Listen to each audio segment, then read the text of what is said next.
વડોદરા શહેર તેમજ શહેરને જોડતા હાઈવે માર્ગો પર અકસ્માતોની ઘટનાઓમાં સતત વધારો જોવા મળી રહ્યો છે। દરરોજ નાના મોટા અકસ્માતો સર્જાતા હોવાના કારણે માર્ગ સલામતી અંગે ચિંતાઓ પણ વધતી જઈ રહી છે।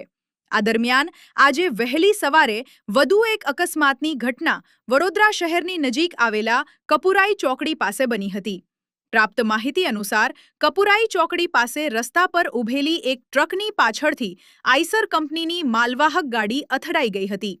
જણાવવામાં આવે છે કે આઈસર ગાડીના ચાલકને અચાનક ઝોકું આવી જતા તેને વાહન પરનો કાબુ ગુમાવ્યો હતો, જેના કારણે આગળ ઊભેલી ટ્રક સાથે આઈસર ગાડી ધડાકાભેર અથડાઈ હતી।